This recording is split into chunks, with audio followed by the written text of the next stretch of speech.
recebendo uma pessoa muito querida e elegante que vai ensinar tudo sobre vinhos pra gente, o proprietário da Tupungato, que é uma casa, uma wine bar e uma adega. Falei errado, né? É um wine bar. Douglas Martins, seja muito bem-vindo ao nosso podcast. Obrigada pela sua presença aqui. Eu que agradeço, Carol. Douglas, conta então pra gente. Quem é o Douglas? Então, o Douglas é uma pessoa que começou... Nossa, agora eu que errei, né? Bom, quem é o Douglas, né? Bom, simplesmente o Douglas ele se formou em comércio internacional. Eu atuo um pouquinho nessa área, mas sempre fui da área industrial. Em determinado momento da vida, eu decidi ir para o comércio. E eu tinha em casa um clube do uísque, onde os meus amigos iam lá para beber uísque sempre. E eu sempre tive esse negócio, poxa, um dia eu vou ter um bar, porque eu sempre gostei, sempre frequentei muito o Cambuí, época de Coronel Mostarda e tudo mais. E só que quando você vai ficando mais velho, os cabelos ficando branco, você vai evoluindo aquilo que você pensa. Eita! Olha o trovão. Olha aí. O trovão, gente. E aí eu fiz uma viagem para Mendonça, na Argentina, e comecei a ver as vinícolas. Um dia eu estava sentado na vinícola La Azul, na beira da cordilheira, e vi um vulcão, uma montanha ali, e descobri que era um vulcão que se chamava Tupungato. Gente, esse podcast tá cheio de emoção. Muita. Vocês não têm noção, acabou a luz aqui, acabou a energia, acabava e voltava, e acabava e voltava. Mas vamos lá, o Douglas estava falando pra gente como que ele ingressou nesse mundo do vinho, e aí queria montar um bar. Conta aí. Então, eu queria montar um bar, mas um bar de adolescente, de molecada, só que depois, quando você vai crescendo, você vai mudando o seu objetivo. E aí eu fui viajar para Mendonça. Eu, alguns amigos, minha esposa, e eu estava sentado numa vinícola que chama La Azul. E ela é de frente para a cordilheira. E de frente para a cordilheira tem um vulcão lá. Esse vulcão se chama Tupungato. Olha, por isso o nome. E ali bebendo vinho, eu comecei a gostar muito de vinho, e dali surgiu a ideia. Se eu quero ter um bar, por que não um bar de vinho? Aí fui estudar o nome Tupungato, que eu achei um nome diferente, porque eu acho que a primeira coisa que você tem que pensar quando você vai montar um negócio é o nome. E aí eu fui estudar o nome Tupungato. E Tupungato, na linguagem Warp, que é o índio argentino, significa janela de estrelas. Eu achei muito bonito. Que lindo! Achei um significado muito bonito. E aí, ali mesmo em Mendonça, eu decidi, se eu for montar esse bar, vai se chamar Tupungato. Não era se, era quando, né? Sim, também. Voltei pro Brasil, fui fazer o meu trabalho de campo, analisar o mercado. Fui para São Paulo, em um wine bar lá famoso, que se chama Bardega. Gostei muito do que vi. Eles já tinham lá as Wine Motion, que são as máquinas que você toma vinho por dose. Eu gostei e falei assim, vou trazer isso para Campinas. Que Campinas não tem. Não tinha ainda. Não. Campinas tem já o wine bar, mas não focado nas máquinas de vinho. É um wine bar geral, que até possui uma máquina também, mas não tinha esse foco. Eu quis trazer o foco de você beber o vinho por dose. Porque eu sempre digo assim para o cliente, você vai num restaurante, você compra uma garrafa, você prova um sabor. Na minha loja, você prova 8 sabores sem abrir uma garrafa. Várias regiões, né? De vários países, várias uvas. E aí nasceu a Tupungato. Só que a gente fez todo um projeto para Tupungato. E isso foi no início de 2020. A gente inaugurou dia 13 de março de 2020. Dia 17 começou a fechar tudo. Ai, que desespero. Durou ali mais 2 meses, mais ou menos, e aí o governador da época, o Dória, fechou todo o estado de São Paulo, todos os bares e restaurantes. A gente fechou o wine bar, mas a adega nunca fechou, porque ela é gênero alimentício, a gente vendia outras coisas também, queijos, essas coisas. Então a gente pôde ficar aberto, e a gente resolveu que só iria reabrir o wine bar quando realmente tudo tivesse passado. Eu acho que não adiantava a gente ficar naquele abre e fecha, abre e fecha, abre e fecha. A gente resolveu fechar. Focou na adega. Focamos na adega, fizemos um trabalho muito bom com a adega. E agora a gente está voltando com tudo para a gente pegar esse mercado do wine bar de Campinas de novo. Douglas, para quem está começando a introdução aí no mundo de vinho, começando a conhecer os vinhos, o que você fala? O que você indica? Como que a pessoa faz para conhecer melhores os vinhos? Legal, Carol.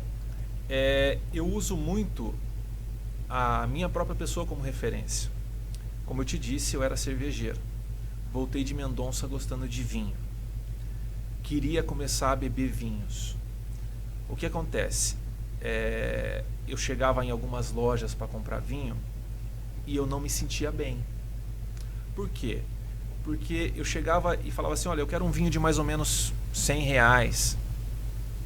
Eu sentia que a pessoa eu já não tinha mais aquela mesma atenção que eu deveria continuar tendo. Porque as lojas em si, muitas delas, não estou generalizando, mas gostam de vender vinho de alto valor. Só que eu tinha o dinheiro para comprar o vinho de alto valor, mas eu não queria despender esse dinheiro se eu não sabia nem analisar o vinho que eu estava bebendo ainda. Então por que eu vou gastar R$500 num vinho se eu não sei tomar um de R$100? Certo? Faz todo sentido. Faz sentido. Aí o que acontece? Eu quis montar a loja para desmistificar isso. Na minha loja você entra, você dá de cara com vinhos de R$39,90. Eu vi isso. R$39,90, assim, R$49,90. E as pessoas entram lá com vergonha. Muita gente entra na minha loja com vergonha. A gente identifica, constrangida. Né? Desculpa, eu tô dando uma olhadinha e tal. Não, fica à vontade.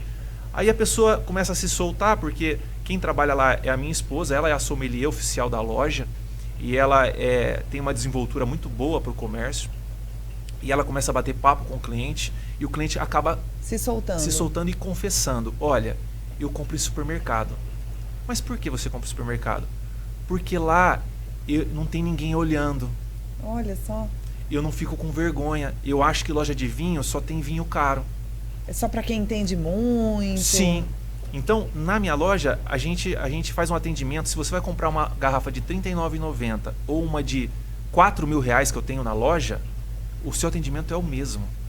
E lá, a gente ensina o cliente que realmente ele deve começar pelos vinhos jovens, os vinhos descompromissados, porque ela precisa apurar, ela precisa criar um paladar. Ela não tem o paladar ainda. Para que ela vai tomar um vinho caro, um vinho que tem... Quando a gente fala vinho caro, vamos esclarecer aqui. Por que o vinho se torna caro? Não sei. Por quê? Porque ele vai tendo algumas complexidades. Por exemplo, um vinho barato, ele é produzido pela mesma vinícola que produz um vinho caro. Só que o vinho barato, ele é feito no aço inox, em tonéis de inox, e imediatamente engarrafado e vai para o mercado. Não fica ali descansando. Nada. Já o vinho que ele tem uma estrutura, que a gente te disse que é uma estrutura, você vai criando coisas ao vinho. Por exemplo, o vinho pode passar por uma barrica de madeira, ela pode ser francesa ou americana, e ela pode ficar 3 meses, 6 meses, 1 ano, 2 anos, 3 anos. E aí aquele produtor que produziu o vinho, teve o custo do vinho, e só vai vender esse vinho depois de 2, 3, 4 anos, porque ele pode passar por um estágio em barrica, ele pode passar depois por um estágio em garrafa, num subsolo, num lugar escuro. E tudo isso faz com que aquele vinho que o jovem foi produzido e já jogado no mercado, esse só vai ser colocado no mercado daqui 4 anos. Quanto mais velho o vinho, melhor ele é? Ele tem mais ele tem mais complexidade, desculpa, mas é isso, complexidade. O que é um vinho bom? Ele é mais saboroso? Ele tem mais... O que é mais complexidade num vinho? Mais aromas, por exemplo. Quando você pega o vinho jovem, ele vai ter a uva. Os aromas da uva, da terra, do terroir, onde ele foi plantado. Quando você passa ele para madeira, ele vai, o gosto ele vai pegar alguns sabores da madeira, seja baunilha, seja torra, carvalho, várias coisas. Então, isso vai dando complexidade. Quando você deixa ele mais tempo guardado na garrafa, ele também vai evoluindo, porque o vinho evolui. Não é uma cerveja que você deixa parada e a cerveja estraga. O vinho não, o vinho se melhora, ele evolui. Então sim, quanto mais velho, melhor ele fica.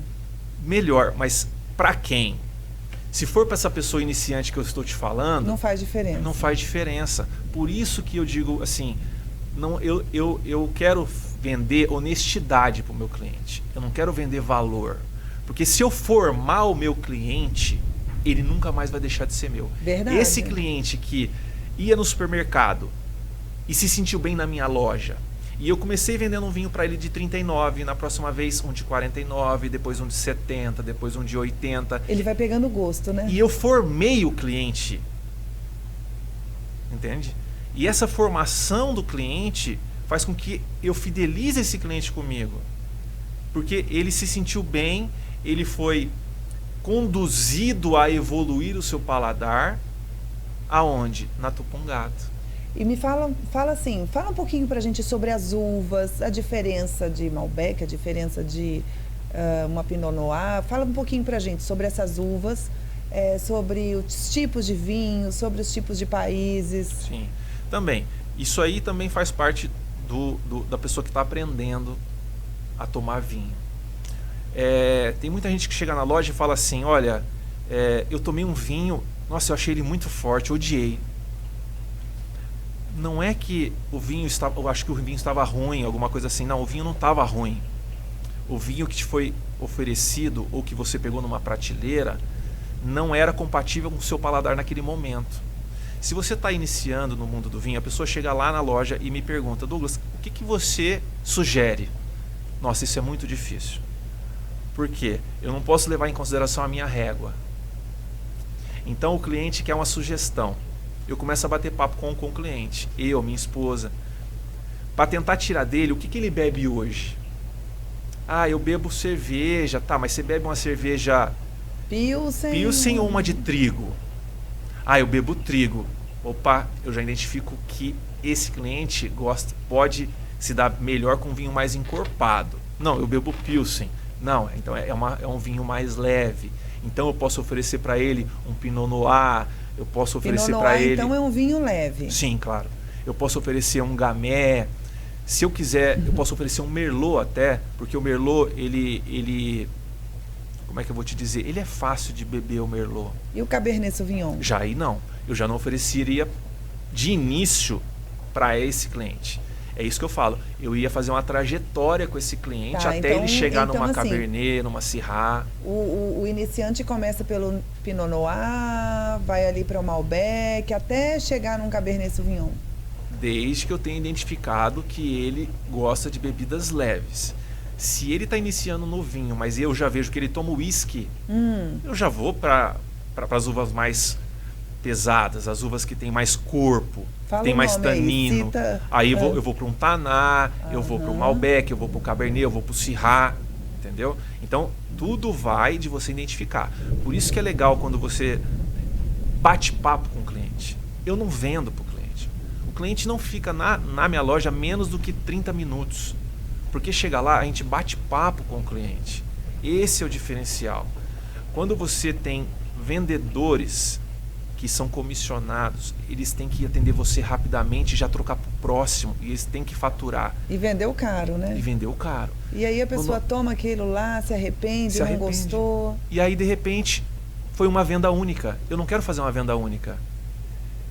A gente tem que ter uma ideia de curto, médio e longo prazo. Esse meu comércio tem que estar ali durante mais 20 anos, 30 anos. Então, para isso, você tem que fazer sempre uma venda honesta. Você tem que sempre fazer uma venda não visando o valor da venda, mas sim a satisfação do cliente. E como que a gente harmoniza um vinho? Vamos lá. Outra coisa que também a gente sempre é questionado. Sempre, sempre, sempre. Olha, eu vou fazer um jantar em casa. Ah, legal. Eu não conheço de vinho, mas quem vai lá conhece. E eu estou preocupado. Estou preocupada. O que oferecer para esse meu convidado? Aí tudo bem. Aí, nesse caso, eu não tenho... Você pergunta qual é o menu? Eu pergunto o que vai ser servido. Eu não sei aquilo que eu te falei. Eu não sei o gosto desse cliente, se é para uva mais leve ou para uva mais pesada. Então, nesse caso, para eu não errar, eu vou para um Red Blend. Por quê? O blend, ele une uma uva geralmente mais leve, uma no meio da escala, uma mais Explica pesada. assim, para as pessoas que não entendem. O blend é a mistura de várias uvas. De várias uvas. Pode ser 2, 3, 4, várias uvas. Pode ser de terroirs diferentes, que são regiões diferentes onde foi plantado. Pode ser... existe um mix que você pode fazer num blend muito grande. E aí ele Mas o importante, agrada mais. O importante é isso. Você agrada, você tem menos chance de erro. De eu, de repente, oferecer um vinho leve para quem gosta de um vinho pesado. Mas vamos na prática, Douglas. Então eu vou fazer, por exemplo, um jantar, um mignon com um risoto de parmesão, tomate seco. Que vinho eu ofereço? Aí eu vou fazer um peixe. Que vinho eu ofereço? Vamos lá. Então vamos lá. Se você vai usar carnes brancas, você vai usar um vinho branco. Sempre. Ah, mas eu não gosto de vinho branco. Então no máximo você pode pegar um vinho tinto leve. Mas ainda muita gente vai criticar isso porque vai falar que não pode. Mas eu costumo dizer assim, não pode para quem? É bom para quem? Quem é que decide o que é bom? É o próprio cliente. Eu posso dar a indicação. Então se a pessoa vai fazer um peixe, um frango, eu vou indicar um vinho branco. Se a pessoa vai fazer uma carne vermelha, mas é uma carne vermelha pouco gordurosa, eu vou indicar um vinho no meio da escala. Eu vou indicar um Merlot, eu vou indicar um Marcelin.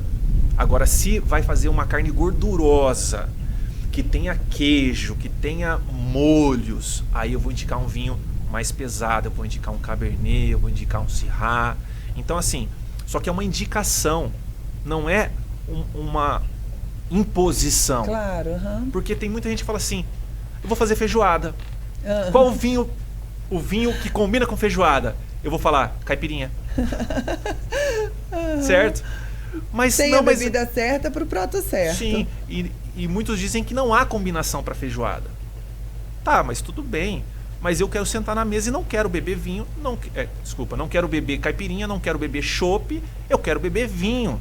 Aí, se você quer, bebe o que você quiser. Você tem o seu poder de decisão. Aí pode ser um espumante. Por quê? Porque a feijoada é gordurosa. Pode ser um vinho branco, porque o branco tem acidez e vai confrontar a gordura. E se você quiser, pode ser um tinto encorpado, porque se você está a fim de beber um vinho, não sou eu que vou te segurar. Entende? Então muitos enochatos, a gente chama de enochatos, gostam de estabelecer regras. Você tem diretrizes, você tem os estudos, os protocolos, né? Tudo bem, eles existem. Quando você faz o curso, você aprende a ser sommelier. Porém, você tem também o seu gosto pessoal. Existe um ritual para beber vinho? Ou para abrir o vinho, ou para servir o vinho? Como é esse ritual? Existe se você está sendo servido por um profissional. O profissional ele tem que saber servir o vinho. Primeiro, você escolheu uma garrafa. Então o profissional vai trazer a garrafa para você, vai te mostrar o rótulo. É essa que você escolheu? Sim, é essa. Aí você vai abrir com todo cuidado a cápsula do vinho. Aí você vai tirar a rolha com todo cuidado e você vai dar a rolha para a pessoa. O que as pessoas fazem geralmente? Cheira a rolha. Na realidade, você entrega a rolha para a pessoa para que a pessoa olhe a rolha, mas o profissional também tem que olhar se aquela rolha não teve infiltração. Não é para cheirar, então. Você pode sentir algum aroma do vinho? Você vai sentir. Você pode olhar se tem cristais na rolha, porque o vinho ele gera cristais. Pode olhar. Mas na realidade... O intuito não era esse. O intuito maior é ver se aquela rolha foi corrompida. Porque se ela foi corrompida e entrou oxigênio no vinho, o vinho já não está mais como ele deveria estar. Mas... E isso acontece? Enfim, algumas vezes. Não é muitas vezes, mas algumas vezes acontece. Quando você vê que o vinho, que a rolha tem infiltrações de vinho na rolha, você tem que analisar se aquele vinho está bom. E depois de você apresentar a rolha, você vai servir uma dosezinha bem pequena de teste para o seu cliente. O cliente vai movimentar o vinho, vai sentir o perfume do vinho e vai provar ver se aquele vinho está bom. Acontece dele falar, não tá não. Acontece. Eu nunca vi. Acontece. E aí tá a questão. Você tem que ter um jogo de cintura muito grande quando você tem um comércio. Muita gente... eu já tive um caso. Vou citar um caso de um cliente aleatório, mas que é real. Ele me pediu um vinho italiano. E aí ele provou o vinho e falou, nossa, esse vinho tá estragado. Tá muito ácido. Eu olhei pro cliente. Eu já sabia que o vinho... Não estava estragado. 99% de chance de ele não estar estragado. Mas eu não podia questionar isso ali naquele momento. Eu falei para ele, eu vou verificar.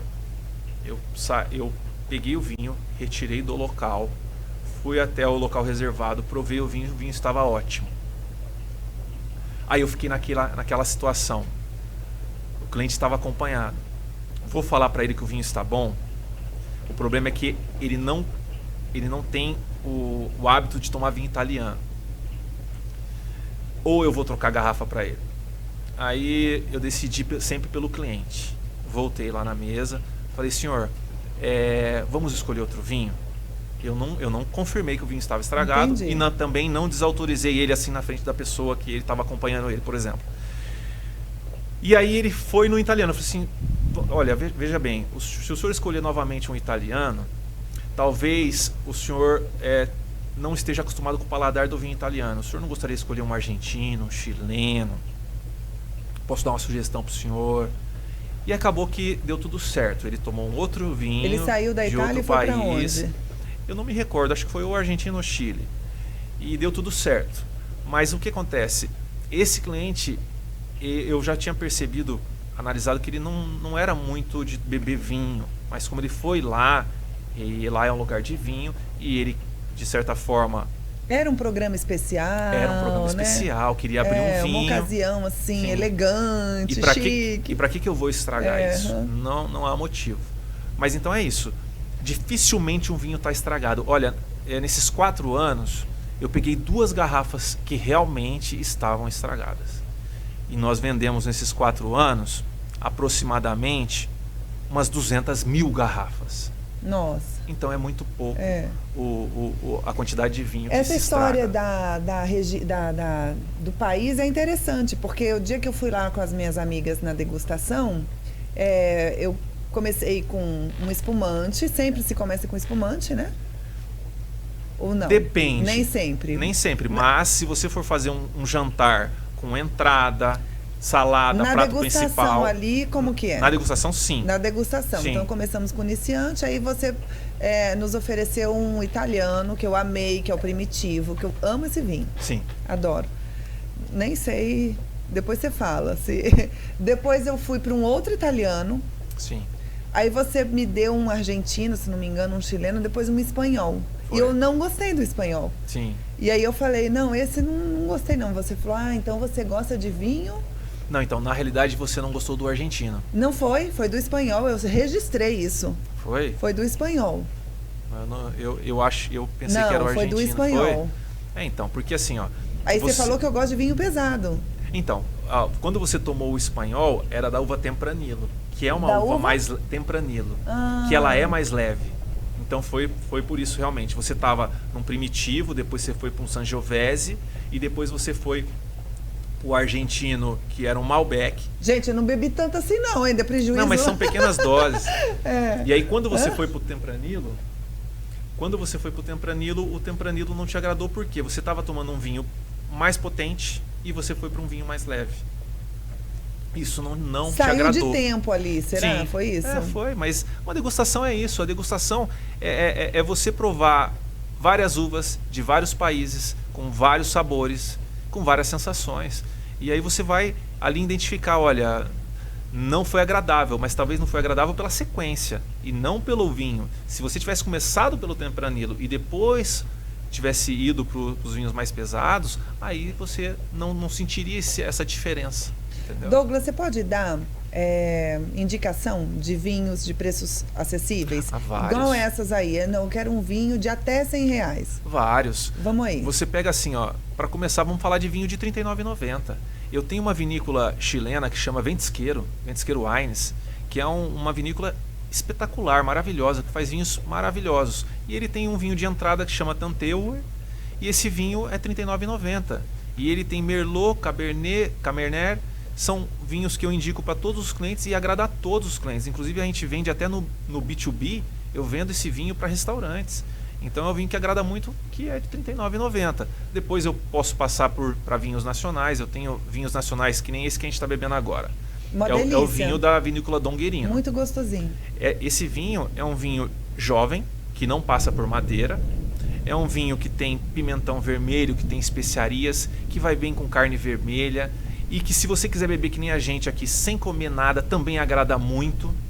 E é R$ 59,90. Então, o vinho, ele não precisa ser caro para ser bom. É que quando você procura um vinho mais estruturado, voltamos naquele assunto do custo para o produtor deixar o vinho 2, 3 anos guardado. Por isso que aumenta o custo do vinho. Mas esse vinho é maravilhoso, é muito gostoso de beber e é um vinho extremamente acessível. Qual é o vinho mais vendido no mundo? Então, hoje você não tem muita informação sobre isso. Por quê? O que acontece? Tem muitas vinícolas que não divulgam seus números. Se eu chegar aqui e falar para você que é um Conti-Toro, por exemplo, que é uma vinícola que vende muito, eu posso estar dando uma informação errada. Por quê? Hoje a China tem vinícolas e a China tem 1,5 bilhão de habitantes, enquanto toda a América Latina não tem isso. Então, como é que eu posso te afirmar que não existe uma vinícola na China que venda em litragem muito mais vinho do que a Conti-Toro? O que eu posso te afirmar é a uva. A rainha das uvas tintas, Cabernet Sauvignon, ela é a mais vendida do mundo, a mais plantada no mundo. Aí sim, a branca é a Chardonnay, no mundo todo é a mais cultivada e a mais vendida. Então, em uva sim. Agora, em marca de vinho, não tem como a gente falar. E o vinho tem uma temperatura certa para ser Sim, tem. degustado? Tem. Qual é essa temperatura? O tinto na casa de 15 graus, 15, 16 graus. Eu sempre coloco uma margem de segurança, porque ele pode ser servido até 18. Mas quando ele está na garrafa 15, 16, até você tirar a garrafa, você abrir a garrafa, você colocar na taça. A taça está com uma temperatura diferente da temperatura do vinho. Então você tem que pensar nisso. No final, se eu tirar a garrafa com 16, na taça vai estar 18. Já no vinho branco, a gente trabalha também sempre com uma margem de segurança de 2 graus, entre 10 e 12. No espumante, 4. Bem geladinho, Bem né? geladinho. Então, assim, mas eu sempre trabalho com margem de segurança, porque o ambiente influencia, a temperatura da taça influencia, então tudo isso tem que ser levado em consideração. Muito, muito legal. Você sabia que o vinho tem mais ICMS do que álcool? Então, eu sei porque eu compro aqui no Brasil. O imposto do vinho é caro, gente. É muito. ICMS. Eu caí nesse tema, gente, sem querer, gente. Muito. E agora estão querendo taxar mais ainda, né? Porque parece que estão querendo criar um imposto do pecado, que vai taxar mais ainda o vinho. Esse é um problema, porque é o imposto seletivo. Nós sabemos que o Brasil precisa arrecadar. Eu tenho total consciência disso, não vou entrar aqui em política, em nada, desculpa, eu nem gosto disso, mas assim, só citando a situação. O Brasil precisa arrecadar, e o vinho aqui é tratado como bebida alcoólica, mas na Europa é como alimento. Olha aí a pessoa depende viaja... do ponto de vista, então? Sim, aí a pessoa viaja para lá e fala assim, nossa, como tá barato aqui. Pô, tá barato porque lá não tem o imposto que tem aqui. Tá barato porque tá lá. O frete marítimo de lá para cá é altíssimo. Quando chega aqui, você tem N impostos, não é só ICMS, você tem PIS, COFINS, você tem II, imposto de importação. É mesmo, gente. Então é muita coisa. Olha aí. E aí é lógico, você não vai comprar um vinho na Europa e querer pagar o mesmo preço aqui no Brasil. Impossível. Agora você sabe que esse imposto do pecado, que seria para coisas que fazem mal à saúde, já não está mais assim, né? Já está agora se falando que vai ser para notebook, que vai ser para televisão, você está sabendo disso? Que vai ser até para bicicleta. Olha, não mexendo no vinho tá ótimo. Mas vamos deixar essa pauta para outro podcast. O negócio aqui é só a degustação. Então, muito gostoso o nosso papo. Agora a gente tem um momento especial aqui do nosso podcast, que é o momento da pergunta X. Antes da pergunta X, enquanto ele se prepara ali, deixa eu perguntar uma coisa pra você. Pessoas que bebem vinho são mais felizes? Com certeza. Eu costumo dizer o seguinte, se você tá triste... Pode trazer só não. Se você tá chateado, se você tá naquele dia que nada deu certo, a sua vida não está boa, você tá magoada, aconteceu coisas ruins pra você, beba chopp. Não beba vinho. Ah. Porque você vai beber a melhor garrafa de vinho naquele dia. E o vinho vai estar péssimo. E você nunca mais vai querer beber aquela garrafa. E a culpa não era da garrafa. Beba chopp. Eu tô achando que aquele seu cliente lá não estava com uma boa companhia, então, hein, naquele dia. Vamos ser. então para o nosso momento X, nosso momento da pergunta X para o Douglas. Esse é um momento que a gente aqui faz um brindezinho ao nosso podcast, a sua presença aqui com a gente. Eu tenho uma habilidade dele de servir. Servir aqui. Ah, mas você vai aprender, ó. Como que faz agora? Roda, roda, roda. Ótimo. É aí. Gente, na verdade, o espumante, o Prosecco seria na entrada, Bom, né? como a gente não tem patrocínio desse aqui... Não, esse temos aqui vai assim, embora. a partir dos Opa! 4... A partir do próximo vai ser da já tem. Tupungato. Não, é esse, é do lá. Douglas, muito obrigada pela sua presença. Vamos à pergunta X. Vamos. Como o Douglas e o que ele faz impacta na sociedade e nas pessoas à sua volta? Olha, eu acho que é o que eu acabei de falar. Eu trago felicidade para as pessoas. O vinho é felicidade. O vinho é saúde. O vinho faz bem para a saúde. Eu, por exemplo, eu tenho colesterol. A partir do momento Você tem colesterol alto? alto e ele é gerado pelo meu organismo, não é por aquilo que eu como. Então eu tenho desde os meus 15 anos. Quando eu comecei a beber vinho, começou a cair. Olha que interessante isso, gente. Com certeza. Vinho é medicinal começou mesmo. a melhorar. Então, assim, o vinho, se você estudar as propriedades do vinho, ele só faz bem. É lógico, você bebendo com moderação, você não ultrapassando os limites, mas uma taça de vinho todos os dias à noite no seu jantar, você pode ter certeza que vai fazer muito bem para você. Tá liberado. Muito. Douglas, fala pra gente então como que é esse mercado, esse mundo do vinho. Então, o mundo do vinho, ele está em expansão contínua. Só para você ter uma ideia, o consumo per capita no Brasil de vinho são 2 litros por ano, por pessoa. Pouco, né? Muito. Se você levar em consideração que nossos irmãos aqui, Argentina, é 30 litros, nós somos 2 litros. A Argentina é 30 litros por ano por pessoa. A Europa é 45 litros por ano por pessoa. Então, olha só, esse mundo do vinho no Brasil, ele tem um crescimento exponencial à vista, tanto no médio, no longo prazo, porque tem muita gente que ainda não consome vinho. Tanto é que as cervejarias já estão preocupadas. Já existem cervejarias comprando vinícolas, porque o consumo da cerveja vai cair e o do vinho vai subir, e eles não querem perder esse capital. Então, assim, é um mercado maravilhoso, em ascensão, e ascensão durante longos anos. E existe algum problema nesse mundo do vinho? Existe. Assim, o único problema que eu identifico hoje no mundo do vinho é o contrabando. Olha, gente, que pauta séria. Muito séria. O que acontece? As pessoas compram, 90% das pessoas compram por ingenuidade. Mas o que acontece? Você tem hoje um fluxo de contrabando de vinhos do Paraguai e da Argentina para cá, para o Brasil, muito grande. Você tem hoje grandes marketplaces, o maior marketplace da América Latina, a gente já sabe qual é, e aí você compra lá, você acha que aquela marca está te dando uma segurança, mas quem está te vendendo não é aquele marketplace, é uma pessoa que está anunciando ali.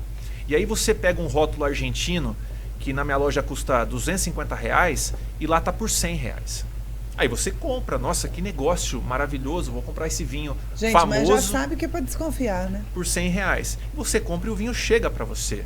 Só que se você virar o contrarótulo atrás, não tem importador no Brasil. E quando não tem importador no Brasil, é porque entrou ilegalmente. Tá Isso é bom. contrabando. O vinho é original, é verdadeiro, mas ele não veio por... Nem sempre é original também, porque agora existem os vinhos falsificados. Ele pega um vinho de baixa qualidade e coloca um rótulo de vinho de alta qualidade. Porque essas pessoas, elas são estelionatários, são bandidos, eles cometem crimes. Então eles não têm, digamos assim, um limiar, vou fazer até tal ponto. Não, ele faz o que for preciso para ganhar dinheiro. E eu costumo dizer o seguinte, esse contrabandista que traz o vinho, ele traz a droga, ele traz a arma. Então, hoje, você que está assistindo esse podcast, presta bem atenção. Quando você chegar num restaurante, você pedir uma garrafa, você pede para o garçom trazer a garrafa sem abrir. E você pega o vinho e vira o contrarótulo. Se nesse contrarótulo não tem um importador no Brasil, você recusa esse vinho. Porque se você toma esse vinho, você está contribuindo para o crime. Você está contribuindo para esse sistema que só tem a prejudicar não o mundo do vinho. Porque, como eu disse, esse cara não traz só vinho. Esse cara traz qualquer coisa que vá trazer lucro para ele. Então toma cuidado. Existe muito vinho contrabandeado, sendo vendido em restaurantes, em lojas. Então sempre que você comprar um vinho, lembra disso. Olha o contrarótulo lá atrás. Muito simples. Tem que ter um importador no Brasil. Não tem, esse vinho não é legal. Não compre vinho ilegal. Qual é o vinho mais caro do mundo? Eu não tenho assim uma informação para te dar, porque existe vinhos... Bom, vamos falar do Petrus, por exemplo, que todo mundo fala do Petrus, que é um vinho caríssimo. Dependendo da safra, pode custar 100 mil reais. Mas a gente não sabe quantas pessoas têm vinho guardado em suas adegas particulares. Então pode ter vinhos muito mais caros que isso. Então não dá para saber hoje qual que é o vinho mais caro. O que dá para saber é o seguinte: não guarde o vinho, beba o vinho, porque você não sabe o dia de amanhã, e esse vinho ele foi feito para você degustar ele e não para você momentos, né? E não para você enquadrar ele. É isso. Legal. Qual foi o vinho mais caro que você tomou? Eu tomei um Brunello de Montalcino, 3 mil reais, odiei. A gente também um dia Odiei. desses. A gente foi tomar. É Barca Velha? Barca Velha. Acho que era de 6 mil reais. Esse era de 17 Depende mil. da safra. A safra mais nova que tem é 6. Gente, que vinho. Nossa, muito. Não sei, forte, pesado, amarra na boca. Por isso que eu te falo. Eu tenho vinhos na minha loja de 200 reais que eu não troco pelo de 3 mil reais. Aí muita gente vai falar assim: poxa, o Douglas não tem paladar para vinho bom. Não é isso. Eu já bebi os vinhos mais caros, mas não é o preço. A pessoa se atém muito a preço. Tem gente que compra o vinho pelo preço. Tem muita gente que compra vinho pelo preço. Veuve-Clicquot. Não tomo. Nossa, não tem nada demais. Eu já tomei. Não tomo. Ele custa na minha loja 500 reais. Eu tenho um Cavegás nacional de 250 que está a anos-luz. O Salton ganhou o prêmio, não foi? Salton Ouro? Ganhou o prêmio. E quanto custa? Então, esse Salton que ganhou o prêmio é uma linha premium da Salton, não é o de entrada deles. Sim. Mas é o ouro. Mas é espumante na faixa de 150 reais. Não é caro. Então, assim, o Veuve-Clicquot tem nome. Mas por que meu ele ficou paladar. com essa fama? Porque você vai criando, né? A história em si, eu não tenho toda ela completa, mas é a viúva do Clicquot, né? Do Clicquot. E ficou criando fama porque ele foi um dos primeiros, tem toda a história de como criou o espumante, que era para ser um vinho, mas que ele falou: nossa, mas tá com gás, estragou o vinho. Mas aí ele descobriu, mas o com gás. Aí na realidade, a história veio da época dos reis. Existem várias lendas, né? Eu vou te contar uma. Existe uma lenda que diz que uma rainha estava muito deprimida, muito triste e queriam envenenar ela, alguma coisa assim. E que deram um vinho que estava há muito tempo parado, um vinho que teoricamente estava estragado. Na realidade, esse vinho fermentou. E ele fermentou e criou esse gás. E ela bebeu aquilo e ela começou a ficar feliz. Aquele vinho gaseificado, aquele vinho que sem querer teve gás, deixou ela feliz. E aí aquilo ali que criou-se, poxa, mas então dá para se fazer um vinho que possa fermentar e possa ter um gás e possa ser agradável, porque se ela que era mal-humorada ficou feliz, entende? Mas isso aí é tudo histórias, né? Tem N histórias. Aí nasceu o Veuve-Clicquot. Aí nasceu o espumante, o champanhe, se for feito na região de Champagne, na França, Sim, se chama eu ia champanhe. perguntar isso. Se for feito em qualquer outra parte do mundo, Não, é é obrigatório se chamar espumante. Mas eu digo para você, existe um processo, lógico, em champanhe, que é um processo rigoroso de fabricação, que se você fizer todos aqueles passos, eles te dão um selo para ser chamado de champanhe. Mas o Brasil ou outros países podem seguir os mesmos passos, que mesmo assim não pode se chamar champanhe. Mas eu digo... Foi patenteado ali. É tipo assim. Só que o Brasil tem espumantes que são exportados para o mundo todo. A Dom Guerino mesmo exporta para a Alemanha carretas de espumantes. Por quê? Porque é maravilhoso o nosso espumante. Aqui na nossa região a gente tem...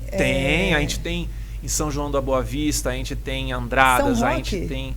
Em São Roque. Em São Roque tem a vinícola Góes, tem algumas outras vinícolas que faziam vinhos de mesa e agora também estão fazendo vinho seco. Vinho de mesa, vinho doce. Isso. Vinho que tem adição de açúcar. Né? E tem bastante, está crescendo muito. Douglas, deixa eu te contar uma coisa. Não sei se você já viu isso na sua vida. Eu tenho uma amiga que ela pinga adoçante no vinho. Existe de tudo. Nada te surpreende? Tem gente que coloca gelo no vinho. Entendeu? Então mas existe menos de pior tudo. do que adoçante. Aquilo que eu te falo. Você tá feliz? Tá bom pra você? O vinho é pra deixar o povo feliz. Isso. E tá bom pra você colocar o adoçante? Tá bom pra você, tudo bem. Quem sou eu pra te questionar? Pode seguir, então. Muita gente chata. Tem muita gente chata hoje. Você não pode isso, você não pode aquilo, você não pode aquilo outro. É muita gente chata. Deixa a pessoa ser feliz. Se preocupe mais com a sua vida e não se preocupe tanto com o que a outra pessoa está fazendo. Ou com protocolos, né? Ou com protocolos. Eu sirvo pessoas que querem protocolo, eu sirvo pessoas que não estão nem aí para os protocolos e eu identifico o seguinte: quem não está nem aí é mais feliz. Né? O primitivo é vinho bom? Muito que bom. Eu adoro, eu não entendo nada. Eu adoro, gente. Eu e meu marido, a gente tem em casa tanto primitivo, e tem o primitivo de Puglia e o de Mandúria. Isso. O que muda é que Mandúria está dentro de Puglia, mas é uma micro-região, e essa micro-região ele passa para o vinho umas características mais robustas, digamos assim, mais características. E o vinho se torna um pouquinho mais complexo. Eu tive na Itália agora, fui numa adega, acho que era numa adega, a vinícola era longe, a gente não chegou a visitar, mas eu comprei um livro, quero te mostrar o livro. Vamos ver. Não folhei esse livro, eu abri ele hoje.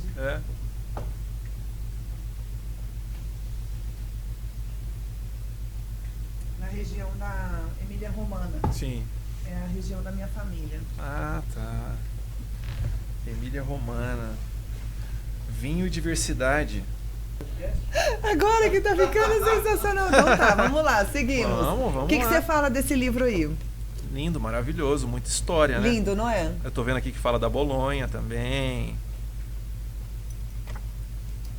Eu comprei então, eu cheguei lá, não sabia, mas eu comprei alguns vinhos lá. Depois eu vou te mandar o rótulo do vinho que eu comprei, eu não tomei ainda, que eu trouxe dessa adega. Você sabe o que é legal? Quando eu viajo, eu não vou nas vinícolas famosas. Eu já fui, já conheço algumas. Já conheço algumas. Mas agora eu vou nas pequenas. As pequenas que não exportam. Ela não exporta porque ela não tem produção para exportar. É consumido pela própria população do país. São as melhores. É o lugar que você é mais bem atendido. É um atendimento caseiro, aconchegante, vinhos maravilhosos, espetaculares, baratos, que você não encontra em lugar nenhum. São os melhores vinhos estão nas menores vinícolas. Essa daí é pequenininha, é em Dosa. Você já ouviu falar em Dosa? Uma cidadezinha chamada... É uma cidadezinha medieval. Nossa, que legal. E, nossa, a cidade é linda, é a coisa mais linda. Aí tem um castelo e a adega fica dentro desse castelo. Olha que lindo. E aí a gente passeia pela cidade, a cidade é cheia de arte, os artistas... A cada 2, 3 anos, eles vão para Dosa e eles fazem verdadeiros murais na cidade. Olha que legal. Então, todas as casas são pintadas. E aí, assim, num cantinho, a gente vai descendo as vielas. Tem uma caixinha cheia de livros. E aí um dizer, né? Uma plaquinha, né? Pode pegar um livro daqui, escolha o livro que você quiser. Olha, É um legal. regalo. É regalo? Sim. Regalo presente. é italiano? É um regalo em Não, espanhol. não, como é que fala? Esqueci como é que fala. Presente em italiano. Ai, pai, desculpa. Esqueci. E aí tem o livrinho lá que a gente pode pegar e levar de presente. A cidade é linda. Depois você coloca no Google para você conhecer Dosa. Ou vá a Dosa. Melhor né? ainda, né? Melhor Eu troquei ainda. a viagem. Nesse dia a gente ia para Milão. Sim. E aí, assim, eu falei, ai, não, outra cidade grande. Eu adoro conhecer as cidadezinhas, isso que você falou. Ir nas vinícolas pequenas, ir nas adeguinhas pequenas. O meu projeto de vida é ir para a Europa, é alugar um motorhome e fazer toda Portugal, Espanha, Itália, França, conhecendo as vinícolas pequenininhas. Que delícia. Mas assim, o motorhome vai ser o meu hotel. Eu quero pegar eu e minha esposa e a gente ficar, sei lá, 30, 60 dias andando, visitando as pequenas vinícolas, que eu sei que é ali que eu vou encontrar os melhores vinhos. E deve ser melhor ainda ir com uma esposa que é sommelier, né? Nossa, melhor ainda, porque eu costumo dizer o seguinte, ela é um monstro. Minha mulher é um monstro. Como é o nome dela? Linda. Deixa um recado aí pra ela. O nome dela é o nome Linda ou dela você é que linda. chama ela de Linda? Não, o nome dela é Linda. E ela é linda. Ela é linda e ela é um monstro. Porque ela conhece muito de vinho e a nossa briga é que sempre quem é que vai beber o último gole. Porque ela bebe mais que eu. Mas ela é espetacular. Lá em casa, assim, quase eu terminei o noivado. O meu marido terminou por causa do último gole. Por causa esse último gole é uma coisa, né? É difícil, é difícil. Aquela assim, briga. Deixa aquele último gole, aí me dá esse gole. Ela olha a taça, pô, você encheu mais a sua que a minha. Tem tudo isso. É difícil, nessa parte é difícil ter esposa que é sommelier. Mas tudo bem. Eu relevo porque eu amo muito ela. Ah, que lindo. Legal. Aí eu trouxe também um saquinho, porque a gente sempre vai em algum restaurante e leva vinho, nosso vinho, sempre é o primitivo. Meu marido tem um outro também que ele compra, que eu esqueci o nome. Dão. Do Dão. Dão é vinho bom? Então, é uma região... É pra gente que não entende, né? Não, de forma nenhuma. Mas não é tudo esse- isso que esse- você fala sempre, que de gente que não entende, isso está intrínseco nas pessoas. Não é assim. Isso foi criado, que é o seguinte... E o a vinho, gente tem uns amigos, assim, que gostam de vinhos bem caros. Então, o vinho, ele foi criado há muito tempo atrás. Os monges, né, as histórias contam dos monges e contam que os reis faziam com que os soldados levassem os barris de vinho para que eles bebessem na guerra. E o que acontece? Aquilo foi atribuído que o vinho era da realeza. Tá certo? E isso foi intrinsecamente colocado na mente das pessoas e as pessoas continuam até hoje. Gente, a gente está em 2023 e as pessoas ainda relacionam o vinho a status, a poder, a dinheiro. Não. Ou a entendimento, assim, Ou a pessoa a que estudo. entende muito, a estudo. Não, o vinho ele é popular. Você pega, que nem lá, eu tenho um rodízio de vinhos das 18 às 20 horas, 2 horas você bebendo vinho por R$ 59,90. O chopp hoje em qualquer local é 15, 16, 17 reais. Então, com o dinheiro de 4 chopp, você bebe vinho durante 2 horas. Escuta uma música deliciosa, num ambiente gostoso, Sim, né? então vamos desmistificar isso. Vamos. O vinho pode ser para todos. E o vinho barato não é vinho ruim. O vinho barato é o vinho de entrada, é um vinho descompromissado, é um vinho gostoso, fácil de beber, que todo mundo pode beber. Agora, a pessoa que estuda, que tem dinheiro, quer comprar um vinho mais estruturado para sentir outros aromas, ótimo, também não tem problema. Que bom pra você, né? Sim, o vinho é para todos. Então, aí eu comprei também nesse um saquinho que a gente sempre vai em restaurante, ou casa de amigos, mas a gente leva o vinho. Ele é todo, a gente guarda na geladeira. Ele é tudo cheio de gelzinho, assim, pra ficar gelado, pra manter a temperatura. Sim. Bem legal. Aí você leva ele pro restaurante. Ou pra casa de amigo, alguma coisa assim. Entendi. É top. Eu Sempre que eu vou pra casa de alguém, eu levo o vinho. Na realidade, eu já sou intimado. Ó, tem jantar em casa, você traz o vinho. Até pra podcast, você foi intimado a trazer vinho? Então, assim, eu já tô acostumado. E hoje, eu tenho dificuldade de beber outra bebida. E o uísque? O uísque eu bebo ainda, mas eu digo pra você... Existe o clube do uísque ainda? Não. A galera vai lá pra Agora Tupungato. vai lá. Tupungato. Tupungato, porque... Que é um vulcão, né? É um vulcão. A galera vai lá pro vulcão. Vai. Porque... Cara, quando você começa a beber vinho, você se apaixona. Não tem como não se apaixonar pelo vinho. E o vinho, ele te dá alegria realmente. Vamos tirar a parte comercial. Não tô falando de loja mais, de vender vinho, de nada. O vinho... ele tem você degusta o vinho, você não bebe. E ele traz uma calmaria, sabe? Quando eu bebo vinho, eu me sinto mais leve. A cerveja, quando você bebe, você fica bêbado. O vinho, quando você bebe, quando você degusta o vinho, você fica em transe, é diferente. Entendeu? Se você prestar atenção e degustar, e não beber, degustar o vinho, você sente que ele te modifica, sabe?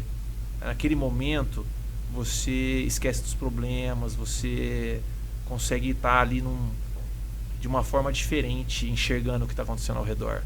Então o vinho, ele realmente é apaixonante. A pessoa que começa a entender que o vinho não se bebe, o vinho se degusta, e que presta atenção quando está degustando, o vinho é excepcional. E você estava falando da ascensão do vinho que está crescendo e tal. É verdade isso. A galera agora está colocando adega, investindo em adega. Você monta adega? Não monto. A galera está montando adega, sim, top, né? As empresas top de vinho... não, gente, que a Cíntia Chagas não deixa falar top. A galera está montando adegas sofisticadas. Sim. Né? Em casa, investindo em deixar elas cheias. Sim. Mas esse que é o problema, sabe? Teve uma pessoa daqui da cidade que morreu e foram vasculhar a adega dessa pessoa. E ela tinha, vou te falar, aproximadamente uns 300 mil reais em vinho. Não bebeu nada? Não bebeu. Ficou aí e foi tudo vendido, se somar tudo acho que não deu 20 mil. Olha... tristeza. Entendeu? Então, assim, o vinho, ele foi feito para trazer felicidade, para ser bebido. Não para guardar, né? Você pode guardar por uma ocasião especial. Exemplo, seu filho vai se formar, você tem um filho, você sabe disso, a gente sempre pensa no futuro dos nossos filhos. Então, olha, meu filho vai se formar quando ele tiver 23 anos, eu quero uma coisa especial para ele, eu vou comprar, ele tem 10 anos, vou comprar agora. Pra gente beber juntos daqui 13 anos. Olha só. Lindo. É uma coisa linda, eu acho legal.